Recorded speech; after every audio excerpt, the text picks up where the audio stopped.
tenter, pourquoi pas, pour la victoire au général à la fin du week-end. Tiens, TJ Van Garderen du coup qui passe un énorme relais là. Et oui, parce qu'il y a Van Garderen, mais je le dis, je le répète, c'est ces trois coureurs qui sont là, qui vont prendre le relais maintenant. Les coureurs de IF Education First Drapac, qui sont bien en embuscade, ils peuvent encore gagner le général. Ils ont pas mal de monde pour gagner le général, et c'est pour ça qu'ils roulent, ils l'ont bien compris. Il va encore se passer plein de choses durant ce Tour de l'Utah. Ça va vraiment être intéressant, ça me tente déjà demain. Allez, on enchaîne, on fait toutes les étapes d'un coup, on le dit au coureur à l'arrivée. Par contre, c'est vous qui appelez cette queue, c'est qui le prévenez, parce que là...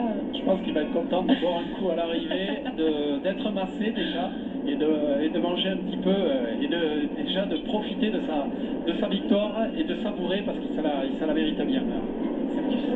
Ouais, rejoignez-nous à 21h30 demain à nouveau pour la troisième étape de ce Tour de l'Utah. On vous promet le même spectacle. Hier c'était animé, avant-hier c'était animé, ça le sera demain, ça le sera après-demain, ça le sera samedi, ça le sera dimanche. C'est une certitude. On s'emballe énormément pour cette course américaine, mais qu'est-ce que ça fait du bien de voir du cyclisme comme ça. Et bien sûr, vous avez le Tour de Burgos à 15h avec une étape qui se termine au sommet. Grosse journée de vélo sur la chaîne. L'équipe Ben Hermans qui est en train d'attaquer Gav Magnon dans la roue. Allez, Ben Hermans, il est en train de faire du mal maintenant, mais il n'a pas fait de trou du tout. Non, et ça pourrait même désorganiser un peu tout ce groupe. Voilà, c'est ce qui est en train d'arriver. Hermans qui retourne dans sa roue. Et ça peut peut-être donner un peu de temps supplémentaire à cette puce à l'arrivée. Ah non, faut pas se relâcher, cette puce, ça compte ces secondes. 1 kilomètre encore, oui bien sûr, mais là dans sa tête il se passe quoi, Stéphane? Oh, on est content, mais regardez, il se relâche un petit peu et il faut qu'il donne tout jusqu'au bout.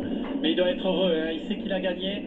Dans la tête, franchement, il savoure, regardez, il est content là, il est content, cette puce.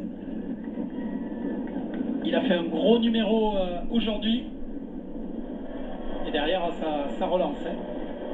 On rattaque.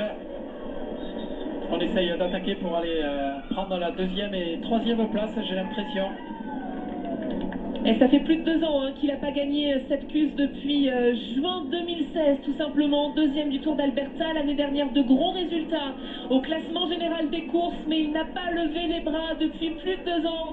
Il est américain, on est sur le Tour de l'Utah et il a fait un pied de nez à la BMC et à toutes ces équipes expérimentées. Lui, le jeune coureur venu chez l'Auto Jumbo cette année, regardez, il est perdu dans l'immensité de la route, mais il va complètement savourer cette victoire. Qu'est-ce qu'il nous a régalé, le grimpeur. Allez, Sapkus. Jusqu'au bout, il faut y aller. Toutes les secondes comptent, là.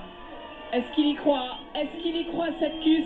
Et ouais, il a gagné ici pour cette étape du Tour de l'Utah. Imaginez, pour un jeune américain venir remporter une étape ici, c'est incroyable. Et regardez derrière, regardez, c'est son coéquipier qui est en train de faire le numéro, c'est Nelson Boes, avec le maillot de meilleur jeune sur les épaules, qui est parti peut-être pour faire le doublé pour la Lotto Jumbo. Rally en train de se battre derrière. Oh, le numéro encore une fois de Paulès sur cette fin d'étape. Comme hier, et oui, deuxième place pour Nelson Boes, les jeunes américains de la Lotto Jumbo qui ont régalé tout le monde. Kyle Murphy qui vient prendre la troisième place.